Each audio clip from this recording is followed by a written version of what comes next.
Hello and welcome to the VE Studio 2023.2 release features video. We have three main topics that we're going to cover today. The first has to do with the VE Studio UI and tool updates. The second is with really Unity IL2 CPP backend and URP updates. And then the third is with the VR, mobile VR, and tethered VR as well, updates as well for probing, support equipment, consumables, etc. So a lot of great things to come. So with that being said, let's go ahead and jump into the first topic, which is going to be, again, the VE Studio UI. So we have a lot of great improvements here. We have, for example, the requirements analyzer, formerly known as Spanner, the FM editor, and the VE tester have all been updated in the recent iterations of VE Studio. So I'm going to go ahead and launch all three of those just to kind of demonstrate the updates that have been made. So it's UI as well as functionality. These will have continuous improvement as well. So I'm going to go ahead and log in. It lets me know for the requirements analyzer that it's been updated. You can see here I have the project name. I have the same functionality as the old legacy tool. And the neat thing is, if you still need to use legacy tool for whatever reason, we still do have those included in the project for now. So use it at your own discretion, but if for whatever reason you do need to hop back to it, you can simply launch the project space, and you can go to the individual tools start.bat, I believe it's called. So for example, you have the start fm.bat and the start requirements analyzer.bat. You can just open those up, and then within those there's a comment that you can a comment with instructions essentially that you can use to enable those old legacy tools. But we want you to use to use the new tools, so please do, and let us know your feedback there. But that being said, the functionality is all the same between the requirements analyzer and as well as the FM. So this should look familiar because it is familiar. The exact same thing, just a reskin and some improvements on the functionality as well. Now let's take a look at the test driver. You can see here we removed some of the older features and replaced them. Essentially, it's a little bit cleaner, it's a little bit easier to use, which is exactly what we're going for. So you still have the regex filter, so regular expression filter here. You still have the activity log, and then you still have the option to connect to the message manager for your specific project. One new thing, subtle note here, is that we now enable by default that you can control all of the owners here. Before it was limited to, I believe, just the virtual environment, but now you can, control for example, the lesson engine or the simulation engine from this window by default without having to mess with the configuration files. So that takes care of the top row. We've also updated VE Studio to be compatible with 3ds Max 2020 through 2022. And then we've also updated to launch by default the Unity 2022.1.24F1. And so that's the long-term support version of, so LTS is the acronym for Unity. So that's a huge benefit for us because you get some performance improvements and some other, of course, inherent improvements with those updates for those tools. Lastly, what I want to touch on is with the recent releases for VE Studio, we've also added a couple more rows. So you can see here we have these bullet tools for mobile VR added, and then we also have this row for help and resources. So for example, if I were to click on documents or support, that should pop open a web browser, the default, I believe, by Windows, and it'll go to both of those landing pages. Okay, so that takes care of the UI improvements from previous releases of VE Studio. Next, we're going to jump into Unity. So I'm going to click this Edit Scene button. And it's going to take a minute to load.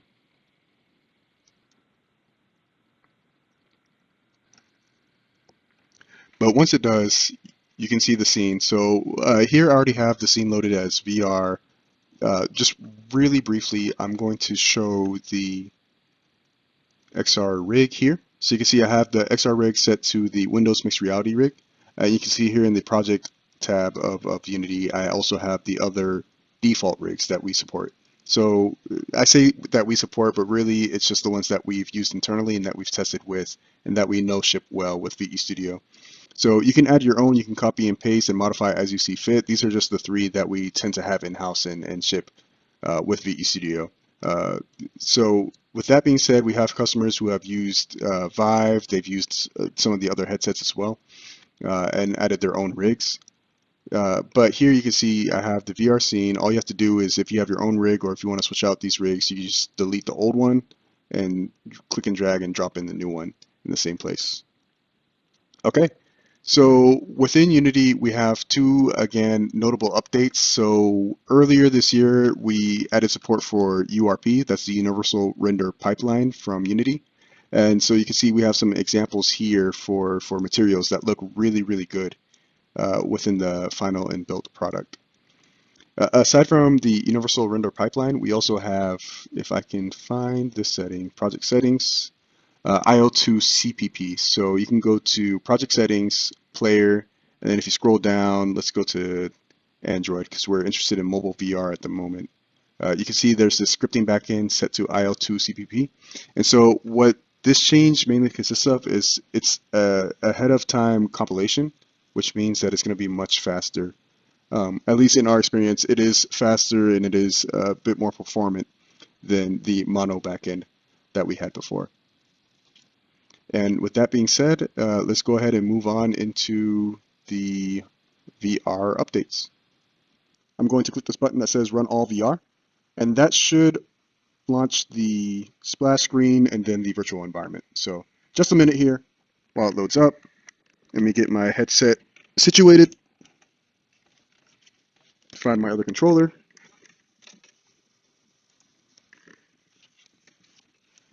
Okay, and now we're in VR. So you can see I have the Windows Mixed Reality headset. It's a bit of an older headset, but it's useful to debug with play mode. I'm going to click Run Lesson. And I could use either controller to do this. I just prefer to use the right hand. And then Behavior Test is the lesson I will select. I'm going to switch it to tutorial mode just because it's a little bit easier to see my steps in VR. And I'm going to start lesson. So again, we have some improvements to VR, right? I'll try to keep the controllers here in the view, but you can see we have this pinnable lesson menu that's been there for a few iterations now. The neat thing that we've changed here is I'll open this aft door, kind of go through this lesson, is we've added a magnifying glass, I believe, with the last release. So if you need to see tiny text like that, you can absolutely do so.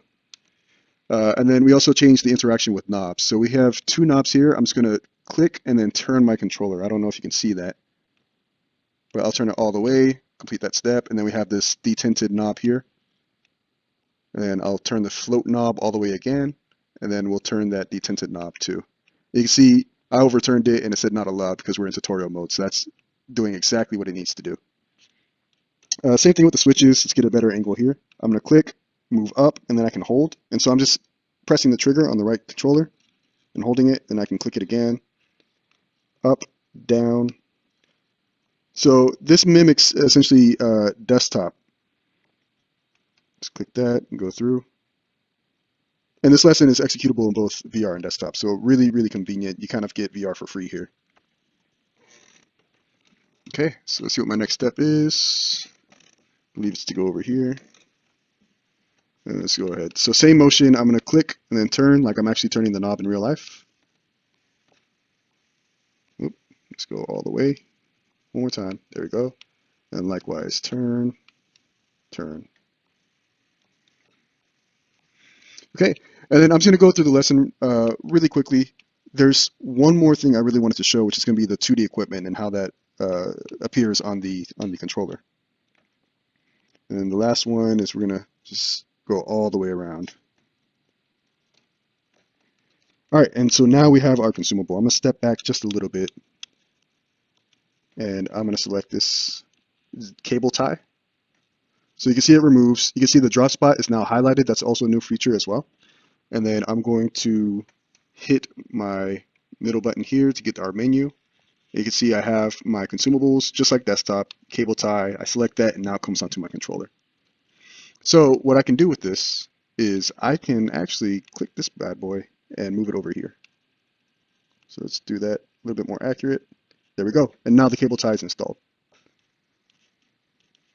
All right, and then it looks like I need to remove the fastener. So again, basic interaction with LRUs has always been supported by VE Studio. So removing fasteners and whatnot, let's get it a little bit closer so it's easier to see. So let's get one. Oh, I need my hand tools. So luckily I can do that off to the side here. I'll get my hand tools and I'll select both. So here's one, and then let's actually get rid of the cable ties. We don't need that anymore. And then let's get that. So we have both hand tools. You can see I can move the joystick to switch between the two. I'm going to go ahead and exit out of this menu. Let's go to our screwdriver. I'll go ahead and remove, and finally remove. Okay. Come back down here. I'm going to open the door, and then it's just going to be installation after this. So I'll open and close. Yep. So go back to my menu again, and then I can go to my storage bin. I have that 4 door that I can select, close. See, it closes. And then the last thing is going to be the LRUs. So let's get our 4 screws. I'll install 1, 2, 3, and 4. So that third one you saw said install loosely, so I need to actually torque that. So let's go to our torque wrench. I'll push that up to 6. Then I'll get it a little bit closer again, and now I can actually, it's torque. All right. Now, support equipment. This is the new feature that I've been wanting to get to. So let's go ahead and get rid of all of these hand tools. Pop up that menu again, and this time I'm going to just pin it so it's a little bit easier for me to see and move around without it getting in my way. So I'm going to start off with the ruler. You see I have my ruler here. Again, same concept. I click and drag, and then I can remove.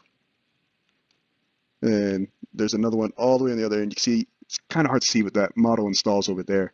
And then likewise, I can go ahead and click it to remove it if I so please. So let's get a little bit closer. There we go. Okay, so I can get rid of this, and then I can pull out my other equipment. So let's see. You can actually equip multiple at the same time. So treading wheels just installed instantly. You can see them over there. So I'll remove those. And then let's go ahead and get this ladder and the cap plug so that way we can move around without having to worry about this too much. So I'll actually go ahead and let's unpin this, close it so it can follow us. And let's see if we can drag this in. Easy. Remove. And likewise on the back, we can do the same thing with the cap plugs. So install, install. Again, you see that drop spot is highlighted there, which was not a feature before. And this is true for both desktop and for VR. So let's go ahead and remove. Oops. Okay, and the very last thing is going to be probing with the multimeter. So I'm going to select this mock cable, right? Disconnect. And now what happens is we now have this little icon that appears on our left controller. So I can select that icon. You can see I have the cable lens essentially, right? So I'm going to just pin that, and then I'm going to move back to, let's get rid of these, pull up our menu, and now I can pull up the multimeter. So let's go to electrical, and I'll pull up both the multimeter and the external power supply. So multimeter first, external power supply second, and close this again. So I go to the multimeter.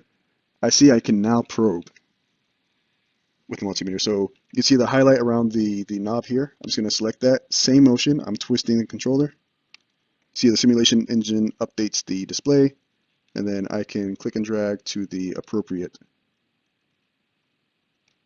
pins there. And now that's complete. So I can return these back to the tray and close this out completely.